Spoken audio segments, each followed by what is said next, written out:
Hello, this is Mark Zhang. I'm currently just giving you another update on the FastFacts for iOS application that I'm creating along with a undergraduate senior student over at Duquesne University, Mike Caterino. Today is April 25th, and we are proud to announce that we're actually going to release a version of this application to the App Store today or tomorrow. So give me 1 second.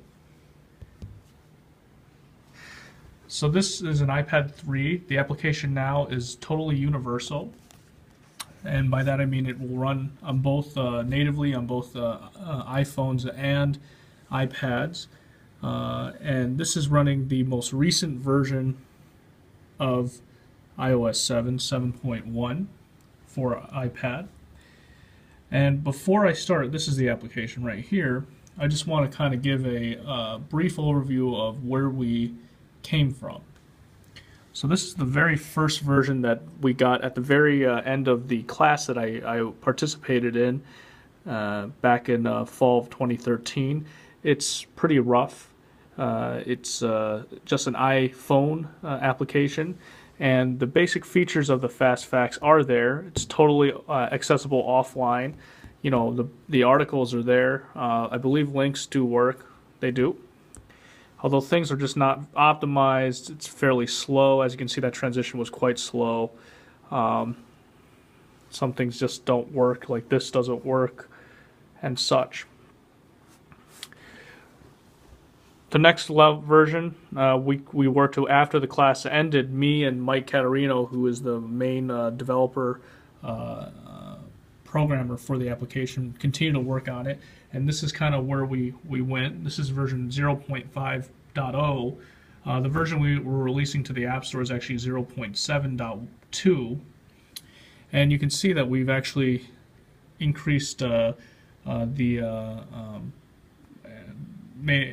look of the application, and we added various other features such as Case of the Month, and most importantly we added in this version a global search feature. So you can type in something like morphine, okay, and not only will it search on the titles of the FastFacts, but it'll also search within the actual FastFacts article for episodes of the word or part of a word searched. The other thing that we added was a Case of the Month section in conjunction with Bob Arnold and UPMC. And we have all the cases of the month up to March 2013. And our goal is to actually incorporate even the more recent cases of the month. Now, this feature will not actually be in the version that we release to the App Store, primarily because we don't have the right clearances and the copyrights yet, but we're working on that. And the way I envision this application in the future is that the cases of the month will be open for submission to any program or any institution that would be interested in posting it, and the app will be continually maintained. And of course we have a settings section, and this we can change the font in this version. So we started adding more and more features, and then an about section that discusses who we are and what have you. As you can see, this version is still by the black bars. This version is still iPhone only. The version that we are actually going to release to the App Store is a universal application, and here it is. So this is the FastFacts universal application right here. And let me just do something real quick. So when we first started, what you'll get is actually a splash screen that kind of goes through all the features we've incorporated into the application. The first thing you'll notice is that the application is completely full screen now because it's made for iPad as well as iOS. Everything's been optimized to move very quickly and very smoothly. The articles move very quickly, very smoothly. We've implemented features such as pinch to zoom to increase the size. Links work still. And then a big feature that we're especially proud of is that we've implemented a email feature.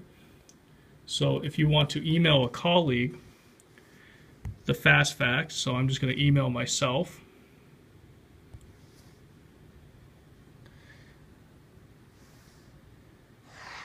So it's emailed, and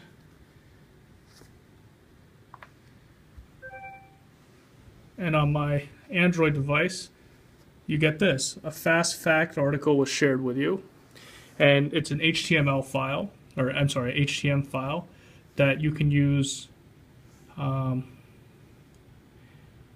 you can view.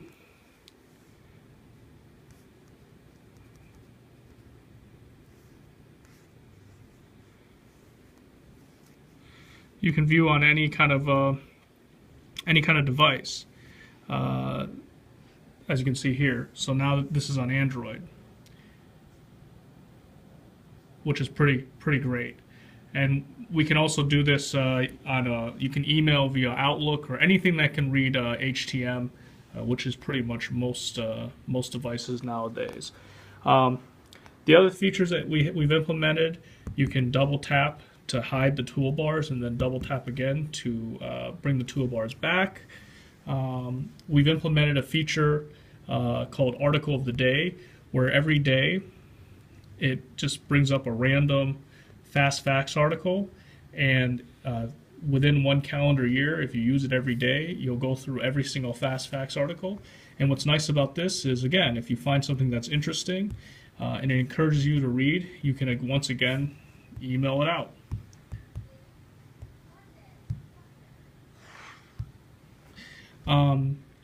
We can still do subject browsing, so by communication, right? And all links work still. Everything, as you can see, is very fast. Other things, features we've implemented include a more robust way to change the font, so you can actually see in real time what the font size will look like. And you can see actually that we have these new features. When you do search, the word or phrase that you look for will highlight in the article, and if you don't like it, you can actually shake the device to remove the highlights or turn on the highlights, and if you don't want those features, you can just toggle them on and off. The other thing we've implemented, which is also kind of cool, is if you've ever had a Kindle application, or I believe Nook or any other reading apps, you can actually change the background and the text font. So say it's dark, or you want to have like a night mode, you can change the background to black with white font, or if you prefer peach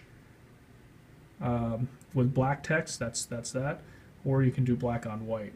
And then this is just more information about the Fast Facts application. We also have a tips feature, which just tells you all the features that I kind of went through about changing your font and all that good stuff.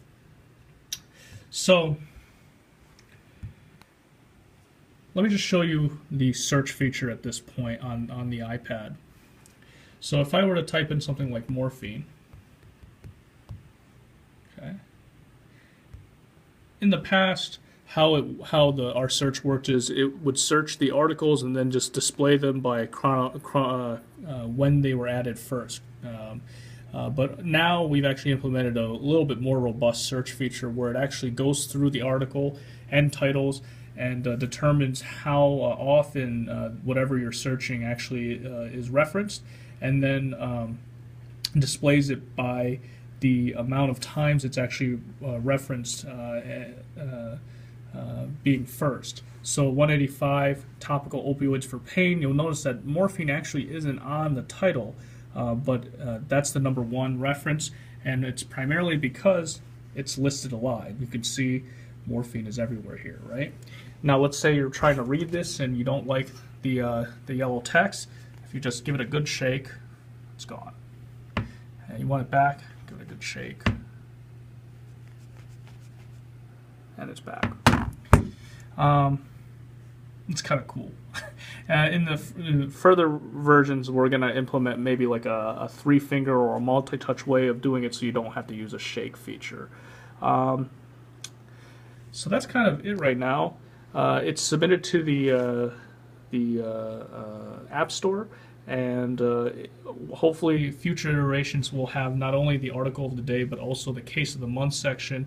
Other things we'd like to do include maybe adding tool sets to the application as well, and ultimately in the future possibly we'll make an Android application, although at this point we're still working on iOS only.